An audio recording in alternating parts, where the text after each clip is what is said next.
dokumen elektronik dengan modus SMS blasting, ya, SMS blasting palsu atau fake SMS yang mengatasnamakan beberapa bank swasta dan tidak menutup kemungkinan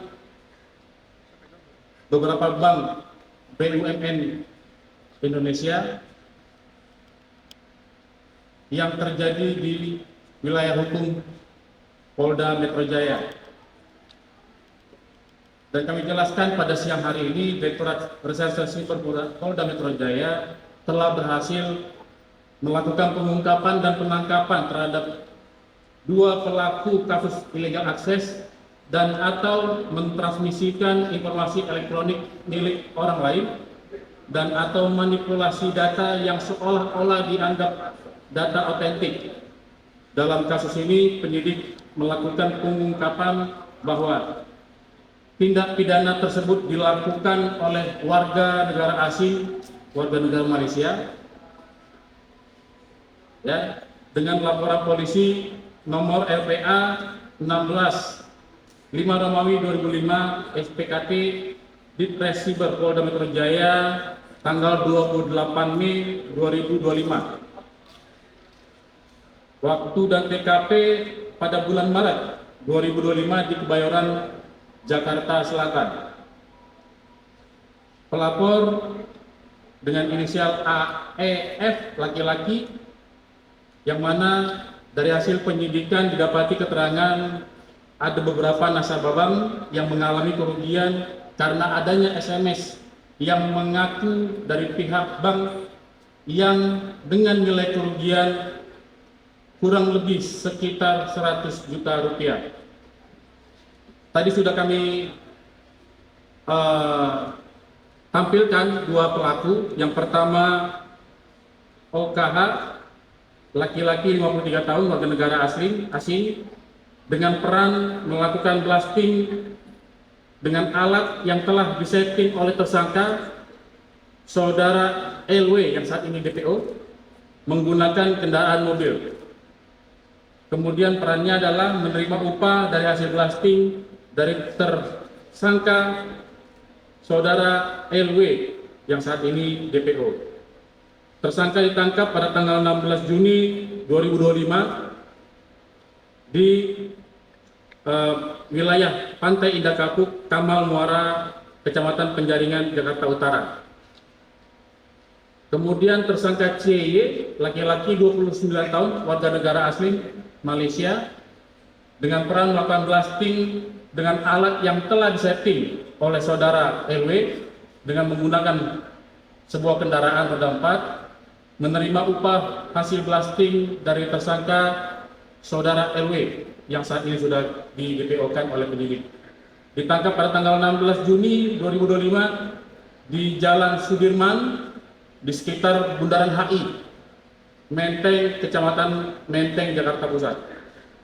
Dan LW, sedangkan pelaku yang sedang DPO-kan oleh penyidik ialah tersangka dengan inisial LW, laki-laki umur 35 tahun, warga negara asing, yang mana perannya mendanai operasional kedua tersangka saudara CY dan saudara OKH menyiapkan akomodasi dan kebutuhan di Indonesia. Kemudian memberi upah setiap minggunya kepada kedua tersangka, saudara CY dan saudara OKH, mengirim alat yang digunakan untuk blasting SMS dari Malaysia ke Indonesia, menyiapkan dan atau memasang perangkat elektronik blasting SMS di mobil yang digunakan oleh kedua tersangka CY dan OKH. Kemudian memonitoring hasil blasting yang dilakukan oleh kedua tersangka saudara CY dan saudara OKH dan mengambil alih M-Banking penerima SMS yang telah masuk ke link phishing yang dikirimkan oleh tersangka. Jadi nanti rekan-rekan media mohon izin, pada kesempatan rilis kali ini agak berbeda karena nanti setelah kita menunjukkan barang bukti, nanti akan diberikan kesempatan kepada para pelaku untuk mempraktekkan bagaimana para pelaku ini melancarkan kegiatan atau aksi tindak pidananya. Sekali lagi ini kita menunjukkan ini pada masyarakat agar menjadi pembelajaran pada masyarakat, sehingga diharapkan tidak terjadi lagi dan tidak ada lagi korban-korban dari kejahatan-kejahatan cyber di kemudian harinya. Ya, sekali lagi setelah menunjukkan barang bukti yang ada di depan, nanti kita akan pindah ke belakang. Kita akan tunjukkan, nanti kita akan berikan waktu kepada pelaku untuk bagaimana kedua pelaku itu melaksanakan beberapa adegan pada saat dia akan mempraktekkan adegan-adegan bagaimana dia melancarkan atau melakukan aksi tindak pidananya. Dan untuk mempersingkat waktu, kami akan serahkan penjelasan lebih lanjut kepada Wadires Siber Polda Metro Jaya. Silakan.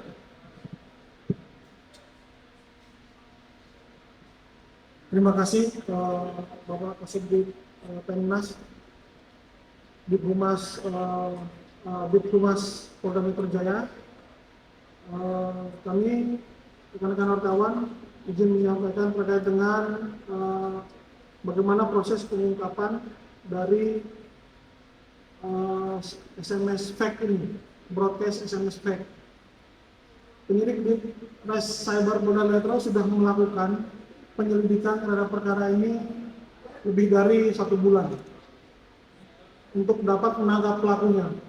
Jadi memang kejahatan ini sangat complicated, tetapi korbannya banyak karena lokasi yang disasar oleh pelaku itu adalah daerah-daerah yang ramai.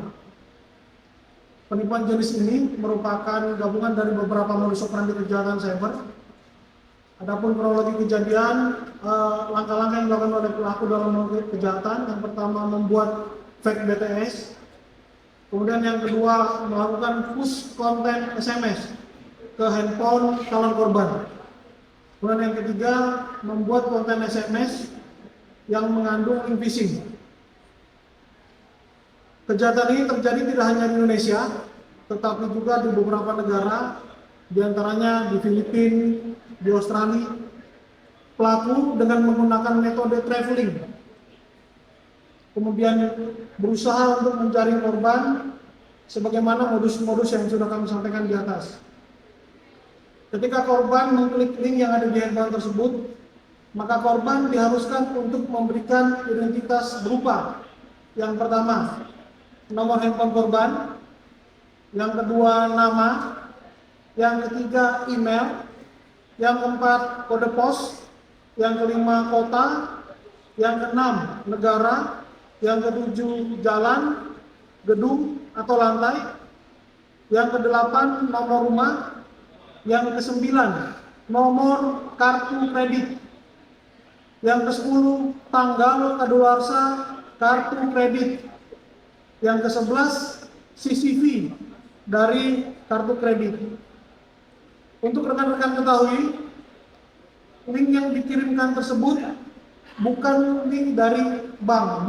Bank kita tidak akan pernah mengirimkan link untuk mengisi data-data tersebut. Link itu adalah link yang dikirim oleh pelaku.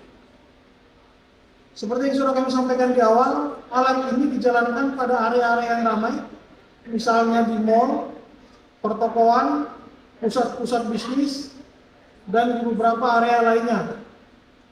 Seperti yang tadi disampaikan oleh Kasubdit Pemnas, penyidik kami melakukan penangkapan itu di daerah ramai, yaitu di sekitar Bundaran HI. Semua data yang diberikan disimpan di cloud pelaku yang berada di luar negeri. Kami ulangi lagi, di cloud pelaku yang berada di luar negeri. Kami penyidik Direktorat Reserse Cyber Polda Metro Jaya sudah mendeteksi lokasi negara tempat menyimpan data-data tersebut, dan saat ini kami sudah melakukan koordinasi dengan penegak hukum pada negara tersebut dengan menggunakan jalur police to police cooperation melalui Bidhub Interpolri. Untuk melaksanakan kejahatannya, pelaku membuat infrastruktur sistem informasi berupa dari sisi hardware, mereka membeli antena, kemudian memiliki 4 handphone dan kartu perdana Indonesia, kemudian mereka memiliki receiver yang disebut dengan receiver Novotel, kemudian mereka juga menggunakan laptop. Sedangkan dari sisi perangkat lunak, mereka menggunakan aplikasi yang diberi nama oleh mereka, itu adalah aplikasi Super Silver. Yang kedua, aplikasi dengan nama novotel.com, dan ada satu aplikasi APK dalam bentuk APK dengan nama LGT APK. Terkait dengan kronologis pengungkapan, bagaimana penyidik kami mendeteksi posisi daripada pelaku, itu nanti akan disampaikan oleh Kasubdit yang menangani perkara, yaitu Kasubdit 4. Silakan.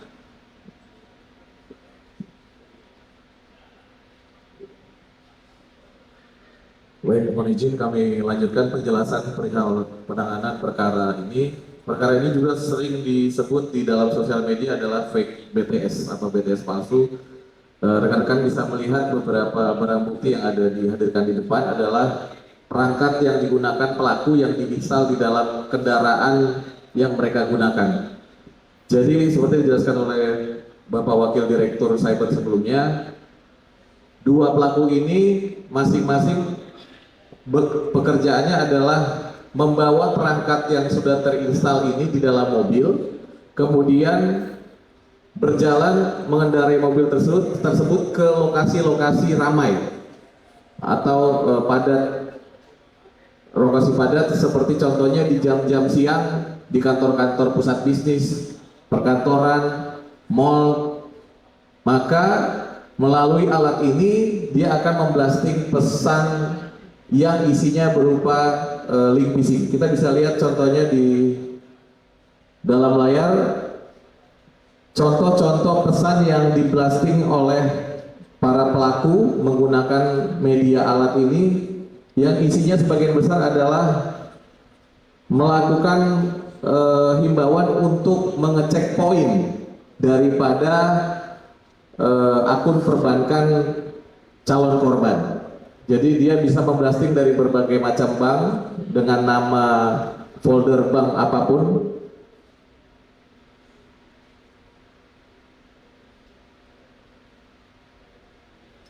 Nah, setelah saya ulangi, pesan tersebut juga terdapat link yang dilampirkan di dalam pesan SMS. Nanti akan korban akan tertarik untuk mengecek link tersebut. Setelah dibuka, link tersebut isinya tampilannya kurang lebih seperti ini. Jadi di dalam link tersebut dia akan mengatasnamakan suatu bank, di sini salah satu bank swasta, menerangkan ada bahwa korban mempunyai poin sebesar 16.000. Dihimbau agar korban mengisi informasi pengiriman. Disinilah korban akan mengisi identitas pribadinya korban beserta nomor kartu serta tanggal kadaluarsa dan CVV yang ada di dalam kartu debit korban. Nah, dengan inilah tadi seperti dengan disampaikan oleh Bapak Wakil Direktur, pelaku yang ada di luar negeri akan menggunakan segala informasi ini untuk mengambil alih akun perbankan milik korban.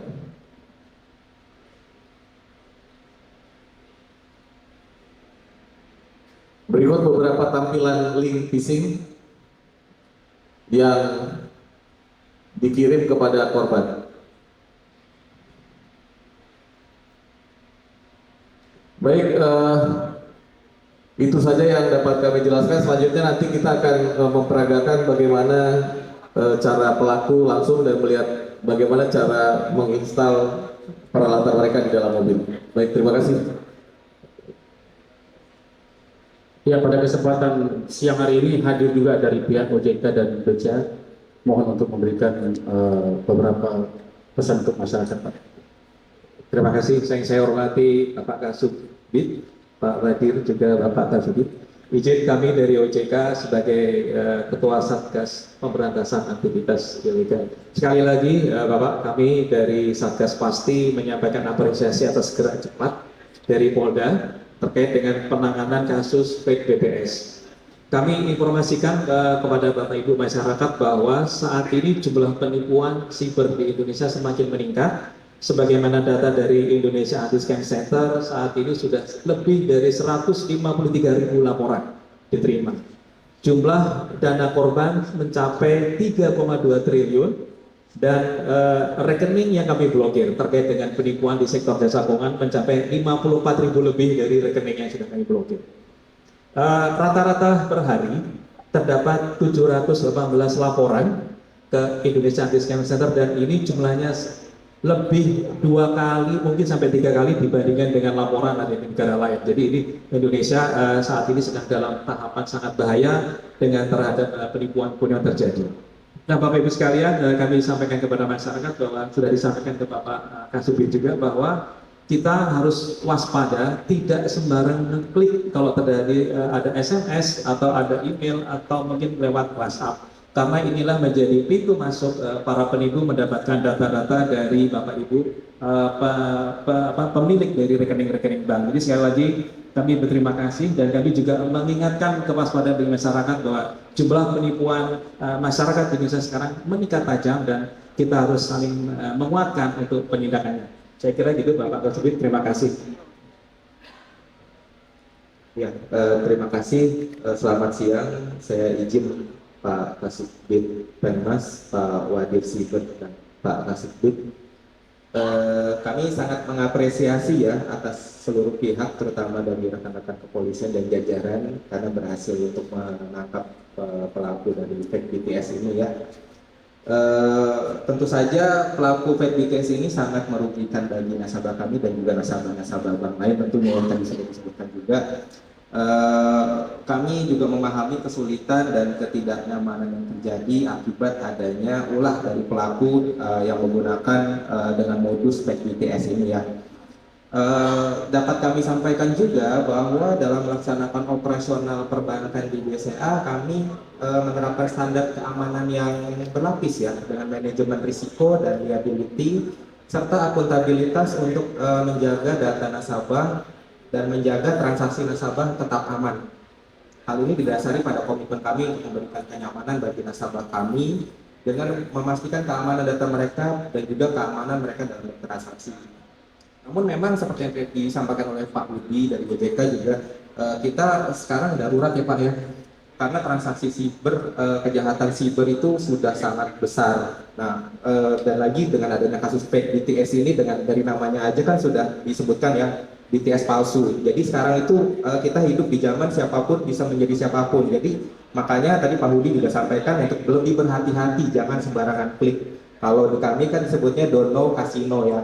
Jadi jangan sembarangan klik, even dari yang mengaku dari bank itu sendiri. Karena tadi sudah dicontohkan juga bahwa yang mengirimkan itu bukan dari pihak bank, tetapi dari pihak pelaku. Nanti mungkin bisa disampaikan detail pada saat praktek ya, nanti biar ketahuan. Untuk itu kami perlu menghimbau ya kepada nasabah-nasabah untuk terus menjaga kerahasiaan data masing-masing ya, dan tidak sembarangan untuk memberikan data-data yang bersifat rahasia seperti PIN, OTP, kode CVV, kartu kredit, maupun kode CVC kepada pihak manapun, termasuk dengan keluarga terdekat. Bahkan kepada pihak bank pun itu harus waspada juga, dilihat-lihat terlebih dahulu. Jika ada keraguan di dalamnya, bisa menghubungi ke banknya masing-masing. Dalam hal ini kalau BCA bisa menghubungi ke layanan kontak center kami di 1-500-83 kali tanpa kode prefix. Kemudian juga bisa menghubungi ke layanan kami yang lain di Halo BCA Apps. Kemudian WhatsApp Halo BCA di 08-111-500-9998. Kemudian ada Instagram @goodlifebca dengan centang birunya, ataupun melalui website resmi kami di www.bca.co.id. Tidak ada website lain selain www.bca.co.id. saya rasa itu. Jadi sekali lagi waspada terhadap serangan siber. Jadi jangan langsung percaya, jangan FOMO ya. Jadi sebaiknya berhenti terlebih dahulu, dilihat-lihat dengan seksama. Jika ada keraguan di dalamnya, silakan menghubungi ke kontak center bank masing-masing. Terima kasih. Terima kasih dari OJK dan Bank BCA. Jadi kami jelaskan kepada seluruh masyarakat sekalian bahwa kedua pelaku kita persangkakan pasal yang pertama pasal 46 junto pasal 30 Undang-Undang Nomor 1 Tahun 2024 tentang perubahan kedua atas Undang-Undang Nomor 11 Tahun 2028 tentang informasi dan transaksi elektronik, dipidana dengan pidana penjara 6 tahun dan atau denda paling banyak 600 juta rupiah. Kedua, pasal 48 junto pasal 32 Undang-Undang Nomor 11 Tahun 2028 sebagaimana diubah terakhir dengan Undang-Undang Nomor 1 2024 tentang perubahan kedua Undang-Undang Nomor 11 Tahun 2028 tentang ITE, dipidana penjara paling lama 8 tahun dan atau denda paling banyak 2 miliar rupiah.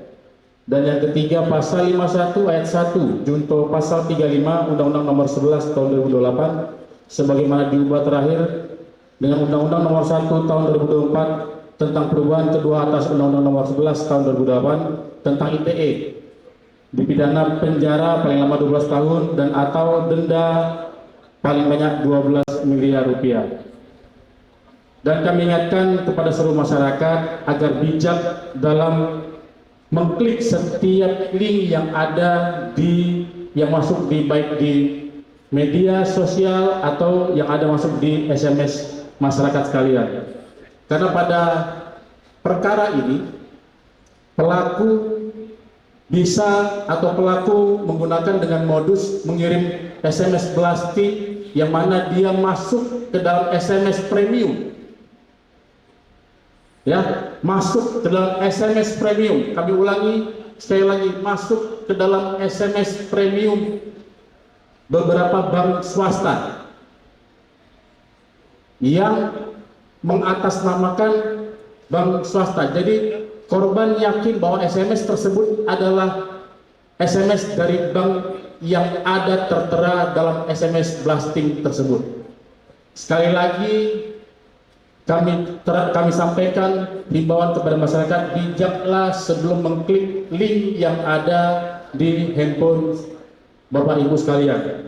Dan Bapak Kapolda Metro Jaya pada siang hari ini melalui Direktorat Siber Polda Metro Jaya berkomitmen untuk menjadi garda terdepan dalam melawan berbagai jenis kejahatan cyber dan memastikan penegakan hukum tetap terjaga di ruang digital.